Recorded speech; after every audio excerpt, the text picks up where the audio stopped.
এখন দেখাবো চরপেশন কেন্দ্রীয় খাসমহল মসজিদের উজুখানা আর ওই ছেলেকে আপনার ওয়াশরুমটা।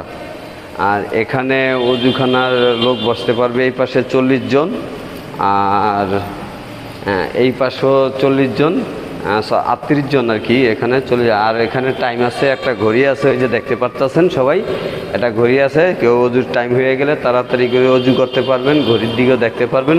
খুবই সুন্দর একটা অজুখানা আছে।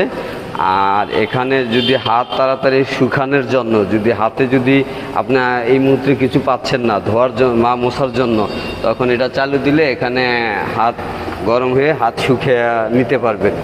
হ্যাঁ, আর এই পাশেও 40 জন অজু স্থান আছে, আর এই পাশেও 40 জন স্থান আছে।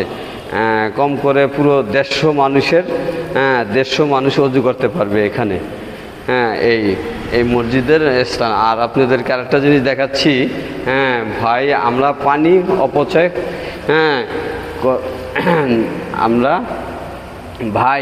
আমরা পানি অপচয় করব না, ঠিক আছে? যার যতটুকু সমর্থ পানি লাগবে অতটুকু খরচ করবেন আপনারা। আর এখানে এই যে ওয়াশরুম, এটা হচ্ছিল প্রসাবখানা এই পাশে আছে।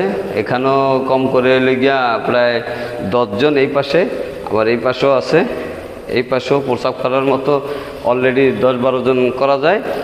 আর এই পাশেও আছে, এই পাশেও আছে। আর এখানে আছে লেগা গোসল করার মতো হাউস, তারপরে অ্যাটাচ বাথরুমগুলো আছে এখানে। এই খুব সুন্দর মনে হইতেছে যে খুবই সুন্দর। আর কোনো গন্ধবাস নাই, খুবই সুন্দর। আর গ্রাম মানে পরিষ্কার করে রাখে। এটি সব লেগা বাথরুম কম করে এখানে 30টার মতো বাথরুম আছে, ঠিক আছে? 30টার মতো। আমার ভোলা তো এরকম নাই। আমি যে আজকে চরপেশন আসলাম, আমার ভোলা তো এরকম সৌন্দর্য মসজিদ আমি দেখি নাই, কিন্তু আজকে এখানে দেখলাম যে আমাদের চরপেশনে আসলাম। একজনে বলছিল যে চরপেশনের মসজিদটা নাকি খুবই সুন্দর, চাই দেখতে আসলাম। ওকে।